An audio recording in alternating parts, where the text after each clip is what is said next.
Dear all, Acharya Mantu Maharaj is giving a new thing in this stanza number 20, that they are saying up to now they were making a comparison with the sun, with the moon, with the lamp, but today they are giving a new comparison, and they are saying that the knowledge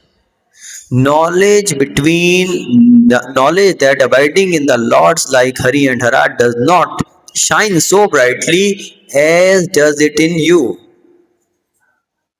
They are saying that your knowledge is unique, and they are saying that knowledge is brightening in you, and it is so much brightening that cannot get shine in the other devas. Why? They are giving an example of a gem. You know what is a gem? A gem that gives shine. So they are saying that a gem, the shine in the gem and the shine in a glass, a piece of glass, there is a lot of difference.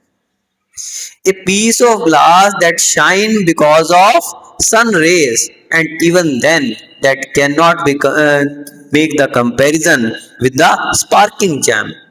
A sparking gem's shine is much bigger than a piece of glass that is shining because of sun rays, and a sparking gem is shining not because of sun rays but because of its own, and its shine is unique. So similarly, the knowledge is shining between you that cannot get shine in the other devas. बंधुओं, भक्ति जब हम देखते हैं आचार्य मानतुंग महाराज को, क्या क्या विचारधाराएं उत्पन्न हो रही हैं, कहाँ से कहाँ कितने से कितने सुंदर बातों को संजो रहे हैं, क्यों संजो रहे हैं, कैसे संजो रहे हैं, कहाँ से उनके अंदर ये सामर्थ्य आ रही है। ये भक्ति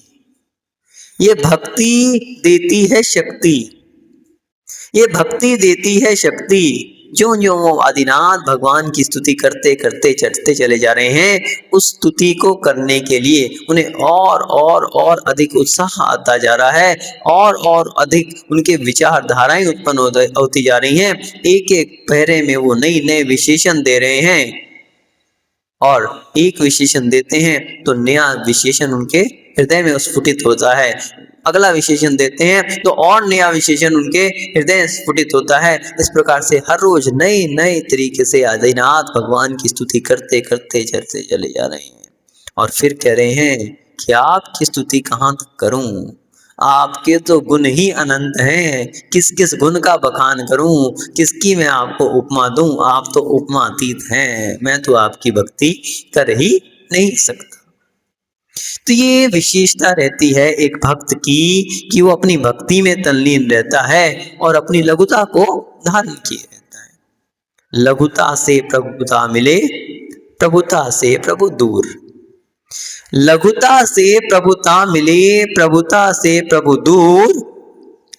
चींटी ले शक्कर चली, हाथी के सिर पर धूल।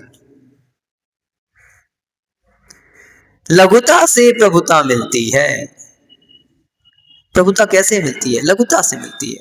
कल भी हमने बताया था कि जो झुक जाते हैं, और झुकते कौन है? जिनके पास कुछ होता है, जिनके अंदर लघुता है, जिनके अंदर नम्रता है, जिनके अंदर विनम्रता है, प्रभुता भी मिल जाती है उनके लिए, सारी उपलब्धियां प्राप्त हो जाती हैं। लेकिन जिसके अंदर अहंकार है, जिसके अंदर अहंकार है, अब उसके विनाश को तो कोई बचा नहीं सकता। रावण जैसा अहंकारी, त्रिखंडी जिसे बोलते थे, पूरी की पूरी लंका, सोने की लंका जलकर तबाह हो गई। क्यों? अहंकार के कारण, अहंकार के कारण। तो बंधुओं, यहां पर आचार्य श्री अपनी लघुता प्रकट करते जा रहे हैं, और आज काव्य नंबर 20 के माध्यम से एक रत्न की, एक मणि की बात कर रहे हैं। कह रहे हैं कि आपका ज्ञान ऐसा चमक रहा है जैसे मणि, मणि की तरह से आपका ज्ञान चमक रहा है। और यह ज्ञान जैसी शोभा आपके अंदर पा रहा है, अन्य कहीं भी वो शोभा को प्राप्त नहीं कर सकता। इस विषय में आचार्य श्री 20वें काव्य के माध्यम से वर्णन कर रहे हैं। ज्ञानं यथा त्वयि विभाति कृतावकाशम्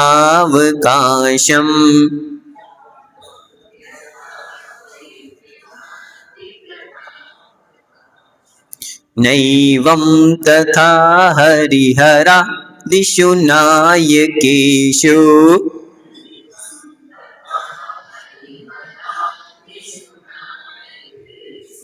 तेजः सपूर्णमनिषु याति यथा महत्त्वम्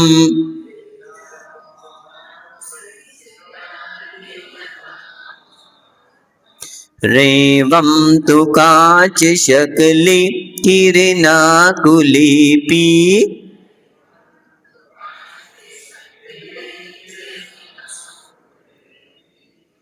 कितनी सुंदर बातें। ज्ञानम यथा त्वयि विभाति कृतावकाशम, कृतावकाशम बोले कृतावकाशम पूर्ण रूप से विकसित, जो पूरी तरह से विकसित हो चुका है। वो कौन सा ज्ञान है? कौन सा ज्ञान है? केवल ज्ञान, केवल ज्ञान। और केवल ज्ञान केवल कहाँ पाया जाता है?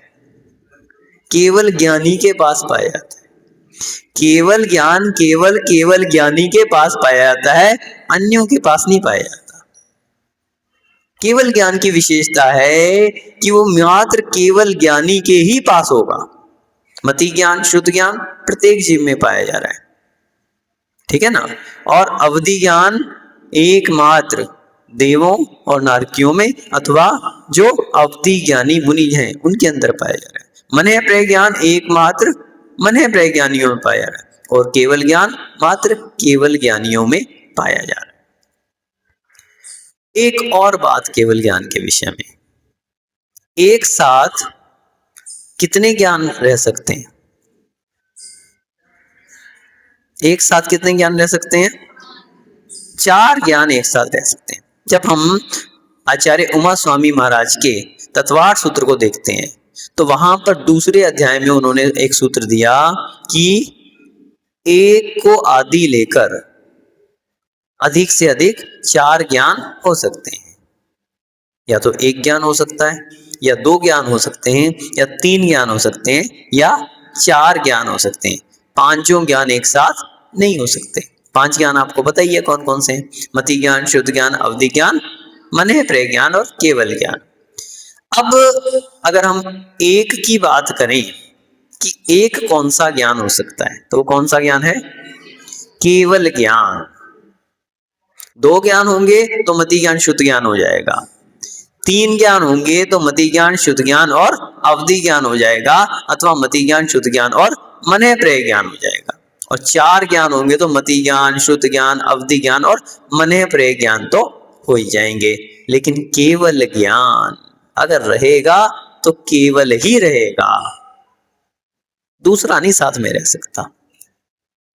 बड़ा अहंकारी ज्ञान है, किसी को साथ में नहीं रख सकता। आकर्ष केवल ज्ञानी को तो फिर बड़ा अहंकार हो गया कि मेरा ज्ञान है तो दूसरे का ज्ञान नहीं चलेगा। हाँ, अहंकार तो बहुत पीछे रह गया।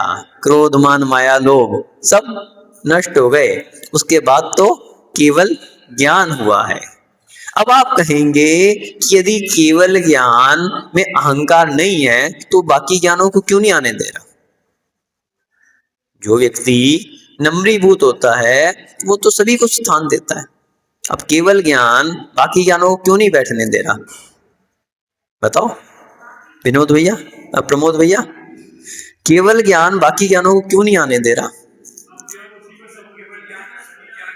हाँ, हमारे दाऊ जी थोड़ा सा स्वाध्याय कर लेते हैं। केवल ज्ञान ही सभी ज्ञानों को लिए हुए है, इसीलिए उसका नाम क्या है? केवल ज्ञान। केवल ज्ञान है, वहां पर अज्ञान नहीं है।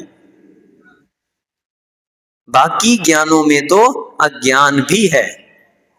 यदि मति ज्ञान की बात करें तो जितना एक मति ज्ञानी जानता है उतना मात्र उसका ज्ञान है, और जितना वो नहीं जानता उतना उतना अज्ञान है। एक व्यक्ति अगर 5वीं क्लास में पढ़ रहा है तो 5वीं तक के कोर्स को जानेगा, 6ठी का, 7वीं का, 8वीं का कोर्स तो जान नहीं सकता। तो ऐसे ही जो मति ज्ञानी है, शुद्ध ज्ञानी है, वो कितना जानेगा? एकमात्र जो मति ज्ञान और शुद्ध ज्ञान का विषय है उतना ही तो जानेगा, उससे आगे तो नहीं जान सकता। तो जो विषय मति ज्ञान और शुद्ध ज्ञान का नहीं है उसके विषय में वो क्या कहलाएगा? अज्ञानी कहलाएगा। यानी ज्ञान भी है और साथ में अज्ञान भी है, दोनों चीजें हैं। जो अवधि ज्ञानी है वो क्या जानेगा? मात्र जो अवधि ज्ञान का विषय है उतना ही जान पाएगा, उससे आगे वो नहीं जान सकता। क्यों? क्योंकि ज्ञान जितने समय तक है, जितना उसका विषय है, अपनी अपनी देश अवधि को लिए हुए, सभी के विषय अलग अलग हैं। आप देख लो मति ज्ञान शुद्ध ज्ञान का विषय क्या है। मति ज्ञान और शुद्ध ज्ञान किसको जानता है? मति ज्ञान और शुद्ध ज्ञान का विषय क्या है? मति ज्ञान और शुद्ध ज्ञान एकमात्र केवल ज्ञान का बहुत छोटा सा अंश है। क्यों? क्योंकि मति ज्ञान और शुद्ध ज्ञान उतना ही तो कहेगा जितना कि केवल ज्ञानी ने कहा है, जबकि वास्तविकता यह है कि केवल ज्ञानी जितना जानते हैं उसका अनंतवां भाग तो वो कह पाते हैं, अनंतवां भाग कह पाते हैं, और जितना वो कह पाते हैं उसका भी अनंतवां भाग गंधर्व आदि झेल पाते हैं, मुनियों के लिए बतला पाते हैं, शास्त्रों में निबद्ध हो पाता है। यानी अनंत में का भी अनंतवां भाग जाके प्राप्त होता है, जिसको एक छदमस्त ग्रहण कर पाता है। अब सोचो केवल ज्ञान कितना विशाल हो गया, उससे अनंत अनंत गुना हो गया। गोमटसार शिव कांड में एक गाथा आई, पन्नव निज्जा भावा अनंत भागादु अनभिपिला नाम, पन्नव निज्जा नाम पुण्य अनंत भागो तो सुत निबद्धो। बोले पन्नव निज्जा भावा अनंत भागो तो अनभिपिला, जो अनभिलाप है, जिसके लिए आलाप में नहीं आया, वो ही में मुख्य रूप से है। जो आलाप में आया वो तो अनंतवां भाग है। केवल ज्ञान का अनंतवां भाग ही आलाप में आता है, बाकी सारा तो अनभिलाप रह जाता है, बोलने में ही नहीं आता, बोलते ही नहीं केवल ज्ञानी। और पन्नव निज्जा नाम पुण्य, बोले उसका भी अनंतवां भाग पुनः है, पुण्य यानी पुनः अनंत भागो तो शुद्ध निबद्धो, उसका अनंतवां भाग शुद्ध निबद्ध यानी शुद्ध में निबद्ध है, अनंतवां भाग। अब सोचो, और फिर कितने सारे हमारे शास्त्र जला दिए गए। 6 महीने तक बतलाते हैं कि शास्त्रों की होली जलाई गई। तो इतने सारे हमारे मूल शास्त्र, हस्तलिखित शास्त्र और कितने कितने शास्त्रों को जला दिया गया, लेकिन उसके बावजूद भी आज के समय में भी इतने शास्त्र उपलब्ध हैं, इतने शास्त्र उपलब्ध हैं कि व्यक्ति पूरी जिंदगी भी पढ़ना चाहे तो भी पढ़ नहीं सकता। पूरी जिंदगी भी कोई पढ़ना चाहे तो भी पढ़ नहीं सकता, इतने शास्त्र आज के समय में भी उपलब्ध हैं। पूरी जिंदगी तो बहुत दूर की बात है, व्यक्ति के लिए समय ही कितना है पढ़ने का, रुचि ही नहीं बची आज के समय में। आज के समय में भी इतना शास्त्र उपलब्ध है कि यदि व्यक्ति पूरी जिंदगी पढ़ सके, इतना पूरा ना हो, लेकिन बहुत कम पढ़ पाता है। क्यों? क्योंकि पढ़ने के लिए तो अनंत चीजें हैं। अनंत पारम किल शब्द शास्त्रम, आज के समय में भी इतना कुछ हो जाने के बाद भी अनंत पारम किल शब्द शास्त्रम स्वल्पाश आयु बहुवाच विघ्ना, सारो तथा ग्राह्य मपास्य फल्गु हंसे यथाशीर मीमांबुराशे। बोले अनंत पारम किल शब्द शास्त्रम, शब्द शास्त्र भरे पड़े हैं, अलमारियां की अलमारियां, लाइब्रेरियां की लाइब्रेरियां, विदेशों में लाइब्रेरियां हैं, लाखों लाखों शास्त्र उसमें भरे हुए हैं, और भारत में तो कहने ही क्या है। तो ऐसे अनंत पारम आज के समय में भी इतना ज्ञान है कि व्यक्ति पढ़ने लगे पढ़ नहीं सकता उसको। और फिर आयु कितनी है। एक दिन हमने शुद्ध ज्ञान के विस्तार में बताया था कि शुद्ध ज्ञान का इतना ज्यादा विस्तार है कि व्यक्ति अगर एक पद को भी पढ़ना चाहे तो उसको कितने 120 अरब वर्ष लग जाएं। इतना शुद्ध ज्ञान का विस्तार है। और आज के समय में तो आयु कितनी है, कुछ भी नहीं। तो अनंत पारम किल शब्द शास्त्रम, शास्त्र ज्ञान तो अनंत है। ये शुद्ध ज्ञान की बता रहे हैं, अभी केवल ज्ञान तो बहुत उससे भी अनंत अनंत गुना है, अनंतानंत है। तो अनंत पारम किल शब्द शास्त्रम स्वल्पाश्च आयु, आयु कैसी है, कितनी क्या है। मंत्री जी अपनी आयु कितनी बाकी है, 20 साल 25 साल 50 साल 70-80 साल की बची होगी ज्यादा ज्यादा, है क्या इससे ज्यादा, किसी की भी नहीं है। लेकिन उसमें भी बहुवाश्च विघ्ना, बहुत सारी विघ्ने हैं। सोचना अब इस बात को बिल्कुल ध्यान से, सब लोग बिल्कुल ध्यान से सुनना इस बात को। बहुवाश्च विघ्ना बोले उसमें भी बहुत सारी विघ्ने हैं। एक तो व्यक्ति के पास समय नहीं है, अपनी व्यस्तता इतनी है, दुकान है, कहीं उसके पास घर मकान है, कोई रिश्तेदारी में जाना है, उसके लिए कहीं बच्चों की फीस देनी है, कहीं व्यापार देखना है, कहीं नौकरी देखनी है, कितनी सारी विघ्ने। छोटी सी आयु उसमें कितनी सारी विघ्ने। और तो क्या, मुनिराज के प्रवचन जहां पे आपको सार मिल रहा है, आगे क्या बता रहे हैं कि बोले सारो ततः ग्राह्य मुपास्य फल्गु, बोले इसलिए अच्छी बात है कि सार को ग्रहण कर लो। अभी हमारी एक महिला मंडल की ओर से प्रतियोगिता चल रही है, साप्ताहिक प्रतियोगिता, एक नहीं 2 प्रतियोगिताएं चल रही हैं।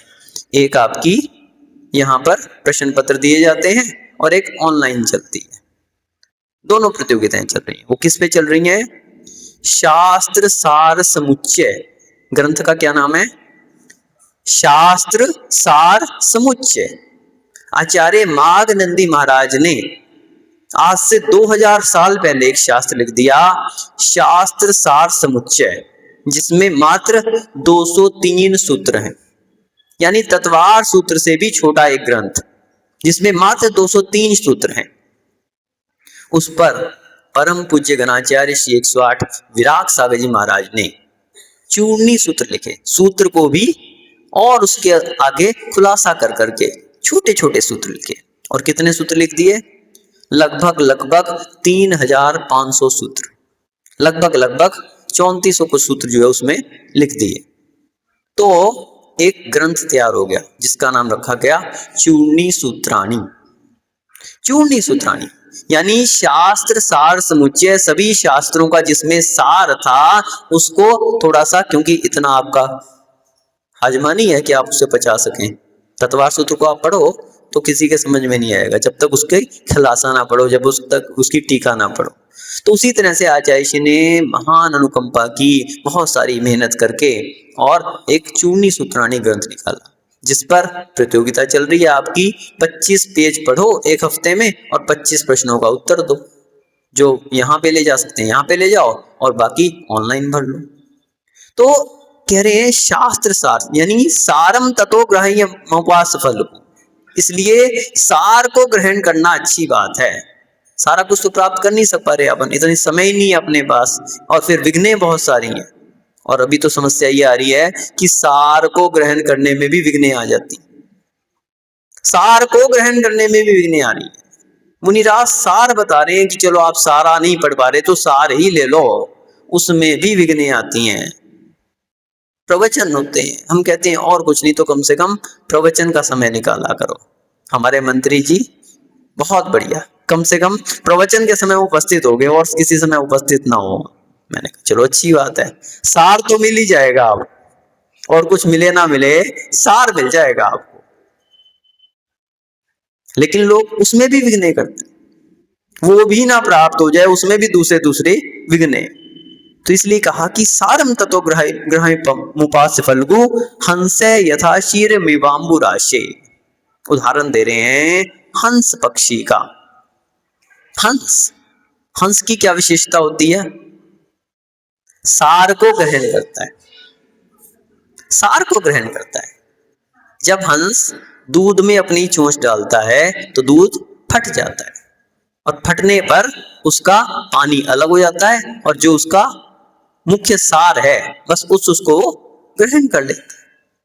तो ऐसे सार को ग्रहण करना चाहिए, क्योंकि सारा हम ग्रहण नहीं कर सकते तो सार को। तो बात कर रहे थे शुद्ध ज्ञान, मति ज्ञान और शुद्ध ज्ञान, ये तो मात्र एक अनंतवां भाग है। अवधि ज्ञान को ले लो आप, अवधि ज्ञान भी एकमात्र किसको ग्रहण करता है? अवधि ज्ञान एकमात्र जो पुद्गल है, रूपी पदार्थ हैं, रूपीष्ववधे। तत्वार्थ सूत्र में सूत्र आया कि रूपी पदार्थों को जो ग्रहण करने वाला। रूपी पदार्थ कौन कौन से हैं? पुद्गलहा रूपिणः। जितने पुद्गल पदार्थ हैं वो ही रूपी होते हैं, बाकी सभी अरूपी हैं। इसका मतलब 6 द्रव्यों में जीव द्रव्य, जीव, पुद्गल, धर्म, अधर्म, आकाश और काल, 6 द्रव्यों में से मात्र एक पुद्गल द्रव्य को ग्रहण कर रहा है। और वो भी कैसे? देश काल की मर्यादा को लिए हुए, जितना जितना जिसका अवधि ज्ञान का विषय है उतना उतना ग्रहण कर पा रहा है।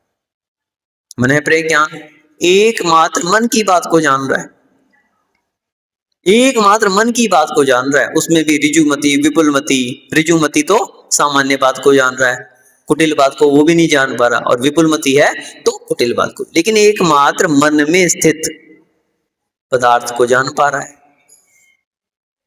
अब आ गया केवल ज्ञान, केवल ज्ञान, क्योंकि बाकी सभी में तो अज्ञान छिपा हुआ है। जहां तक जान रहा है वहां तक ज्ञान है, और जिसको नहीं जान रहा वहां पर अज्ञान है। लेकिन केवल ज्ञान या सर्वाणि चराचराणि विधिवत द्रव्याणि तेषां गुणान् पर्यायानपि भूत भवत भाविता सर्वान् सदा सर्वदा जानीते युगपत् प्रतीक्षणमता सर्वज्ञ इत्युच्यते सर्वज्ञाय वीराय तस्मै नमः। बोले कि जितने भी चर अचर पदार्थ हैं, भूत भावित भविष्य की, उनकी सभी पर्यायों को, सभी गुणों को युगपत एक साथ हमेशा जान रहा है। ऐसा सर्वज्ञ है, ऐसा जान रहा है, कुछ बचा ही नहीं उसमें। मति ज्ञान का विषय भी आ गया, शुद्ध ज्ञान का विषय भी आ गया, अवधि ज्ञान का विषय भी आ गया, मन प्रज्ञान का भी विषय आ गया। तो बोले आपका जो ज्ञान, आपके अंदर जो ज्ञान है वो ऐसी चमक को प्राप्त कर रहा है जो और कहीं भी प्राप्त नहीं कर सकता। ज्ञान जब आपके अंदर आ गया भगवान, तो उसके अंदर ऐसी चमक आ गई, ऐसी चमक आ गई कि अब और कहीं नहीं आ सकती वैसी चमक। क्यों? क्योंकि केवल ज्ञान है, लोकालोक को प्रकाशित कर रहा है। सालोका नाम त्रिलोका नाम यद विद्या दर्पणायते। आलोक सहित अनंत ज्ञान है, मात्र 3 लोक तक सीमित नहीं है। आलोक सहित त्रिलोका नाम, तीनों लोकों को जान रहा है। तो ज्ञान के विषय में कहा कि ज्ञानम यथा त्वयि विभाति कृतावकाशम। बोले पूर्ण रूप से जो विकसित हो गया, कृतावकाशम, ऐसा जो ज्ञान है आपके अंदर जो शोभा को प्राप्त कर रहा है, नैवम तथा हरिहरादिषु नायकेषु। बोले अन्य कहीं भी वैसी शोभा को प्राप्त नहीं कर पा रहा। क्यों? क्योंकि उदाहरण क्या दिया कि तेजो महामनीषु यथा महत्वम। बोले महामनीषु, महामनी, अब ये महामनी क्या चीज है? सुनिए आपने कोई महामनी? महामनी किसे कहते हैं? मणि के विषय में सुना है किसी ने? मणि कौन सी होती है? एक तो मणि जिसे आप इंग्लिश में मनी इज हनी। मुद्रा, मुद्रा तो बहुत तरह की होती है। महाराज भी आहार के लिए लेते हैं, मुद्रा लेके निकलते हैं। अब आप कहोगे महाराज तो मुद्रा लेने लग गए, ये आज से नहीं ले रहे, शुरू से ही ले रहे हैं मुद्रा। तो मुद्रा के बहुत सारे अर्थ हैं। नहीं तो कोई कहेगा मुद्रा का गलत अर्थ लगा ले, बोले मुद्रा तो महाराज भी लेते हैं। तो मुद्रा अलग बात है। मनी, अब मनी के भी बहुत सारे अर्थ हैं। एक जिसके लिए आप कहते हैं money is sweet Honey, money is sweet Honey. और हमारे हिसाब से तो वो मनी भी खराब है और हनी भी खराब है। हनी हमारे यहाँ क्या है, त्याज्य है, शहद। हनी यानी शहद। और मनी भी त्याज्य है मुनियों के लिए। तो परिग्रह 24 भेद त्याग करें मुनिराज जी। मुनिराज के लिए तो मनी भी त्याज्य है और हनी भी त्याज्य है। लेकिन यहां जो मनी की बात की जा रही है, रत्न, मनी यानी रत्न। और कौन सा रत्न? बहुत सारे रत्न सुने होंगे आपने। कौन कौन से रत्न सुने हैं? माणिक है, मोती है, मूंगा है, पन्ना है, पुखराज है, हीरा है, नीलम है, गोमेद है, लहसुनिया है, पद्म राग है, इंद्रनील है, वैडूर्य है, पुष्प राग है, स्फटिक है। कितने सारे रत्न, कितने सारे रत्न हैं। सोचो, इतने सारे रत्न। और एक होता है चिंतामणि रत्न। चिंतामणि रत्न नाम सुना होगा आपने, देखा है किसी ने चिंतामणि रत्न? अरे नाम ही नाम सुना है। कोई ज्वेलर हो यहाँ पे, जौहरी है क्या कोई यहाँ पे जिसकी दुकान पे देख के आओ कोई चिंतामणि रत्न है? अच्छा प्रमोद जी हैं। अरे आपने कहीं चिंतामणि रत्न नहीं देखा? कहीं आपके कोई बड़ी दुकान वाला हो जहाँ से थोक में माल आता हो, वहां उसके पास हो। और कोई पूरे देश में, कहीं विदेशों में, कहीं चिंतामणि रत्न आज तक कहीं किसी के देखने में नहीं आया। ये सब तो देखे होंगे आपने, माणिक्य भी देखा होगा, पुखराज भी देखा होगा, ये सब तो देखे हैं। लेकिन चिंतामणि रत्न नहीं देखा और देख भी नहीं सकते। क्यों? क्योंकि चिंतामणि रत्न देवाधिष्ठित है, दिव्य है, देवों के द्वारा जो अधिष्ठित है। वास्तविकता में एक ऐसा रत्न है जो देवता उसकी सभी इच्छाओं को पूर्ण करते हैं। चिंतामणि रत्न की विशेषता बताई कि जो आप उसके सामने चिंतन करते हैं, जिस चीज की इच्छा जाहिर करते हैं, जिस चीज की चिंतन करते हैं, वो प्रकट हो जाती है। ऐसा चिंतामणि रत्न। और बाकी तो ये लौकिक है ही है। हीरा, जिसे शास्त्रों में वज्र कहा गया, इतना कठोर होता है कि आसानी से उसे भेदा नहीं जा सकता। इतना कठोर होता है, इसकी विशेषता ही है कि कठोर होता है। और दूसरी बात यह है, इसमें चमक बहुत ज्यादा होती है। हीरे के अंदर सबसे बड़ी विशेषता क्या है कि एक तो कठोर होता है और दूसरी बात है चमक होती है इसके अंदर। सबसे अधिक चमक यदि पाई जाती है तो हीरे में पाई जाती है। लेकिन सामान्य आपको हीरा निकालो खदान से, उसमें चमक नहीं रहती। जब उसके लिए सही ढंग से प्रोसेस किया जाता है, पूरा कोर्स होता है इसका। सूरत में लोग जाते हैं तो डायमंड का कोर्स होता है उसका, कि उसकी कटाई कैसे की जाती है। डायमंड कटिंग कोर्स जिसे कहते हैं। हीरे की कटाई कैसे की जाती है, कोई आसान बात नहीं है हीरे की कटाई। आप लो हीरे को और कोई मशीन के नीचे रख दो, टुकड़े टुकड़े हो जाएगा, खत्म हो जाएगा।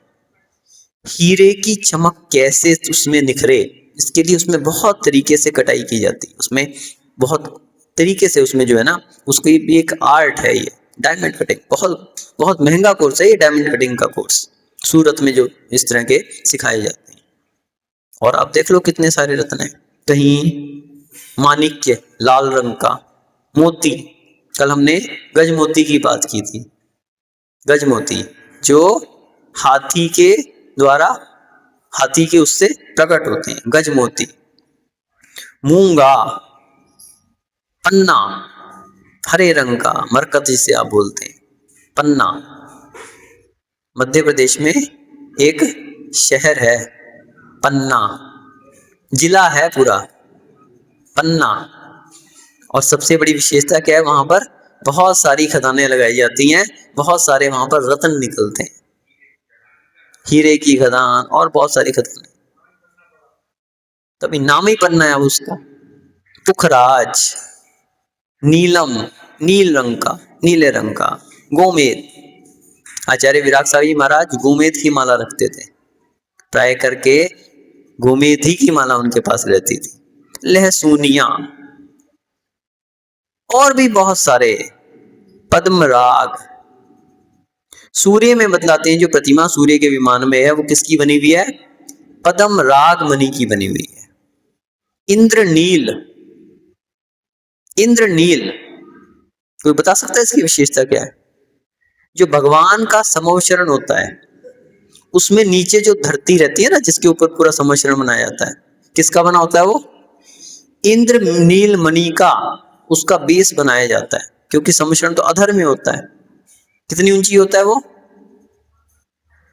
20,000 सीढ़ियां चढ़नी पड़ती हैं समवचरण में पहुंचने के लिए। 5,000 धनुष ऊंचा समवचरण बनता है।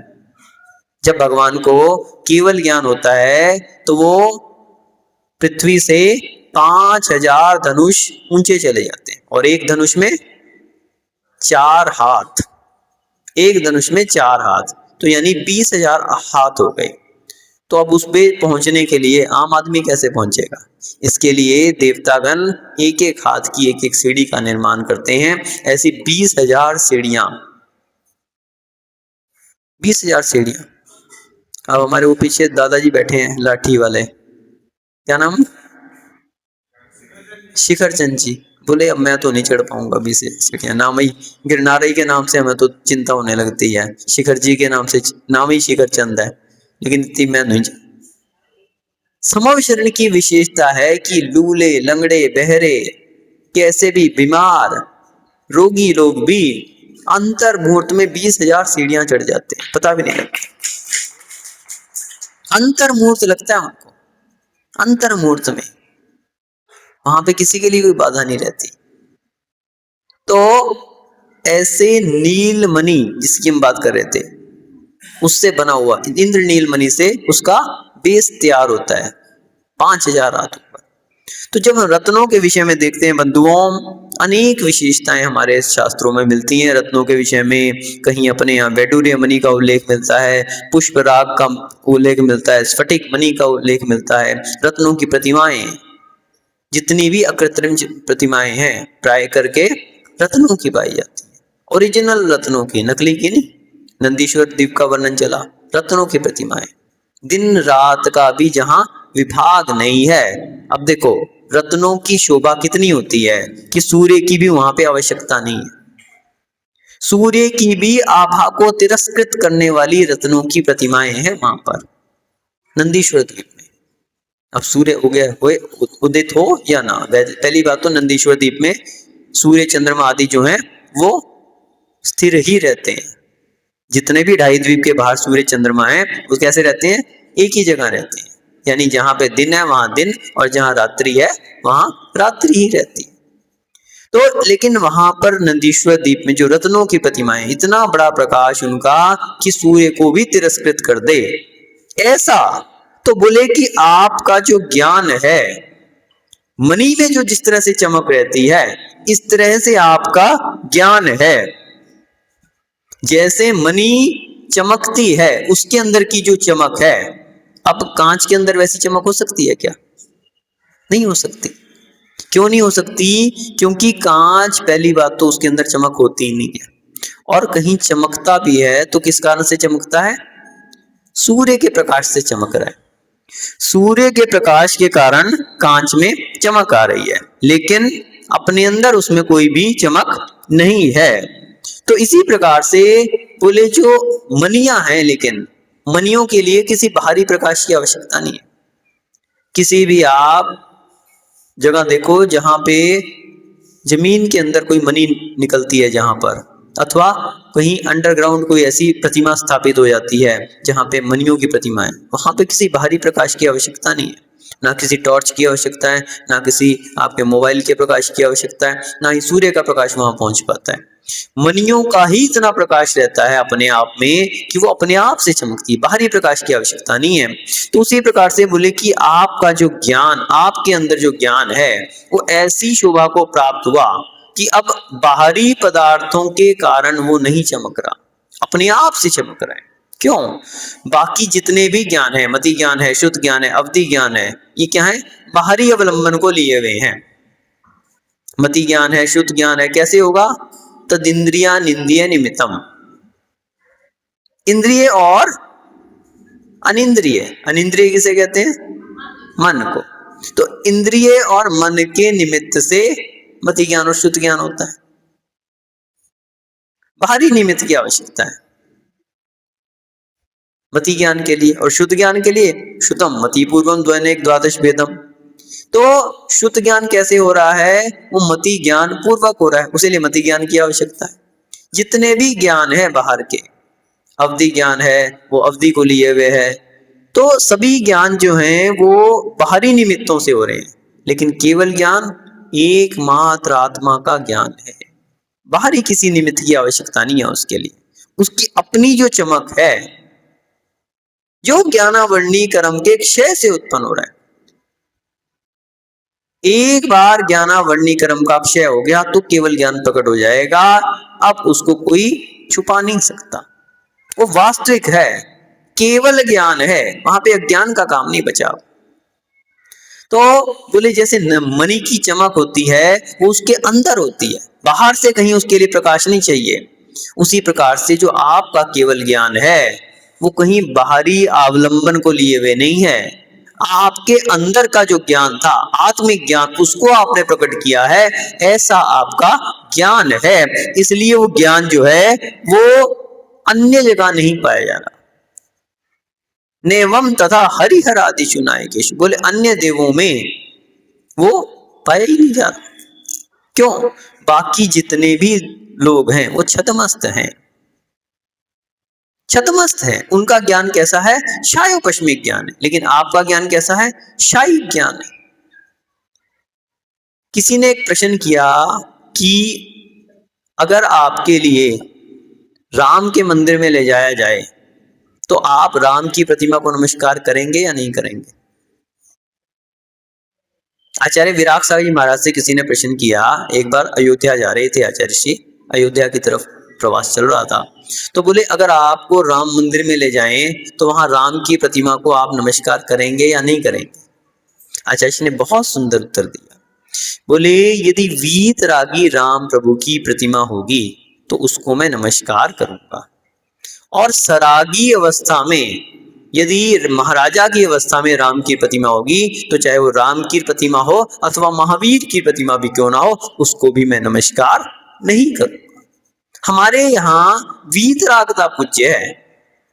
बाकी तो हमारे यहाँ कहा बुद्ध वीर जिन हरिहर ब्रह्मा या उसको स्वाधीन कहो, जिसने राग द्वेष काम आदि जीते सब जग जान लिया, सब जीवों को मोक्ष मार्ग का निष्प्रिय हो उपदेश दिया। बोले ये तीन गुण जिसके अंदर आ गए, जिसने राग द्वेष काम आदि जीते, राग को, द्वेष को, काम आदि, काम क्रोध माया आदि में सब ले लो, अब इनको जीत लिया, यानी वीतरागी हो गए। वीतरागी, वीतरागी आप कहेंगे जिनका राग बीत गया, द्वेष तो बीता ही नहीं। तो यत्र रागा पदम द्वत्ते द्वेषा तत्रस्ति निश्चिता, जहां पे राग है वहीं पे द्वेष है। राग समाप्त हो गया तो द्वेष अपने आप समाप्त हो जाएगा। तो वीत रागी हैं तो वीत द्वेषी भी नियम से हैं। ऐसे ही वीत रागी जिसने राग द्वेष काम आदि जीते, सब जग जान लिया, केवल ज्ञान जिनका प्रकट हो गया, लोक अलोक को जानने वाले, और सब जीवों को मोक्ष मार्ग का निष्प्रय उपदेश दिया। जितने भी जीव हैं उनको कौन सा उपदेश दिया? मोक्ष मार्ग का। भगवान कौन सा उपदेश देते हैं? एकमात्र मोक्ष मार्ग का। मोक्ष का और मोक्ष मार्ग का, ये दो ही चीजें होती हैं उनके उपदेश में। मोक्ष मार्ग का जिन्होंने निष्प्रिय हो उपदेश दिया, मुनिराज एकमात्र मोक्ष मार्ग का, मोक्ष मार्गोपदेश का क्या कहा आचार्यों के लिए? मोक्ष मार्ग उपदेश का, संसार मार्ग का उपदेश नहीं देते।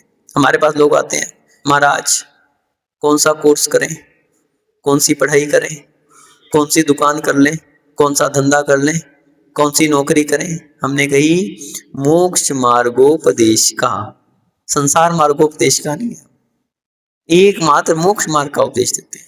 महाराज कौन सी लाइन बढ़िया है, मैंने कहा ये पीछे वाली लाइन सबसे बढ़िया है, आ जाओ इस पे, इससे अच्छी और कोई लाइन नहीं है। क्यों? मोक्ष मार्ग उपदेश का। तो इसलिए जिसके अंदर ये तीन गुण आ गए, वीतरागता, हितोपदेशिता और सर्वज्ञता, अब आप उसका कोई भी नाम रख लो। जैसे यहाँ पे कहा हरिहर आदि, बोले अब उनको आप हरि कहो, हर कहो, कुछ भी कहो, बुद्ध वीर जिन हरिहर ब्रह्मा, चाहे उनको बुद्ध कहो, चाहे वीर कहो, महावीर कहो, हरि कहो, हर कहो, नाम से हमें कोई, भगवान के 1008 नामों में सभी नाम आ जाते हैं, लेकिन ये तीन गुण होने चाहिए, बस ये तीन गुण है, अब नाम कोई भी हो।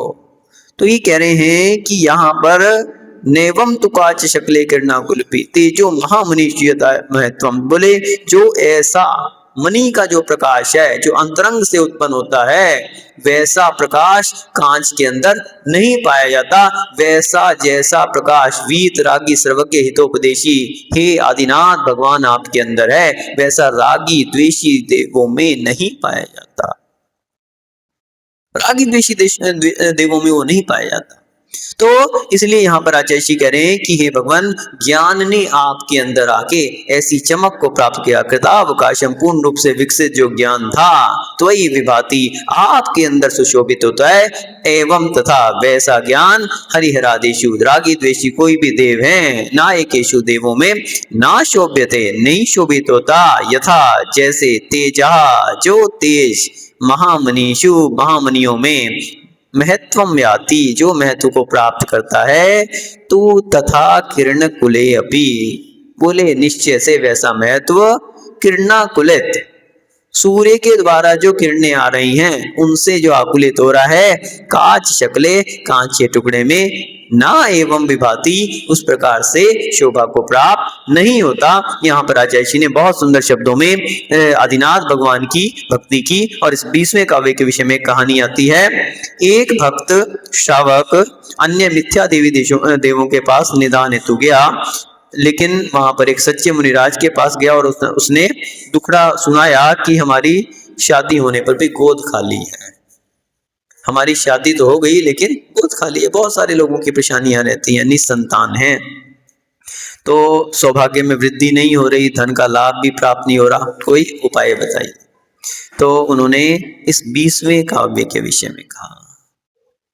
20वां काव्य है, बोले इसका आप रिद्धि मंत्र का जाप करो और आदिनाथ भगवान का अभिषेक पूर्वक पूजन करो, शीघ्र ही दुख दूर हो जाएंगे। और उसने थोड़े ही दिनों में उसने ऐसा किया, थोड़े ही दिनों में उसके लिए धन की भी प्राप्ति हुई और पुत्र की भी प्राप्ति हो गई। लक्ष्मी देवी प्रसन्न होकर उसके इर्द गिर्द मंडराने लगी। बंधुओं, ये ऐसा भक्तांबर महास्तोत्र है बंधुओं, एक एक काव्य में बहुत बड़े रहस्यों को लिए हुए है, बहुत सारी सुख संपदाओं को देने वाला है, बहुत सारे दुख दरिद्रों को दूर करने वाला है।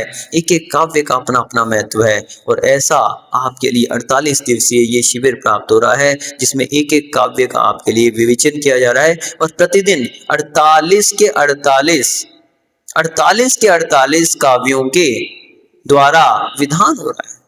ये मत सोचना कि अगर आज 20वां काव्य हो तो आज 20वें काव्य का विधान है, विधान तो पूरे 48 के 48 का हो रहा है। इसलिए ये बहुत दुर्लभ अवसर है जिसमें अपन को 48 दिन तक के लिए, जिसमें 20 दिन निकल गए, 28 दिन मात्र बाकी है, गिनती घटती जा रही है। कोई भी परिवार नहीं रहे, हमारा कहना है, जिसने विधान ना करवाया हो, जिसका इसमें सहयोग ना रहे, जो कोई भी अपना द्रव्य आदि देके अपने द्रव्य को सार्थक जिसने ना बनाया हो, ऐसा ये विधान यहाँ पर चल रहा है। और इस 20वें काव्य का बता ही दिया कि जो निसंतान हैं और जिनके लिए धन की जो समस्याएं हैं उनके लिए ये 20वां काव्य है, और इसका रिद्धि मंत्र से जाप करता है उसके लिए अभीष्ट की भी प्राप्ति होती है। इसका रिद्धि मंत्र का आप उच्चारण कर रहे हैं, ओम ह्रीम अरहम नमो चारणाणम, ओम ह्रीम अरहम नमो चारणानम। ओम ह्रीम अरहम नमो चारणानम। जय बोलिए आदिनाथ भगवान की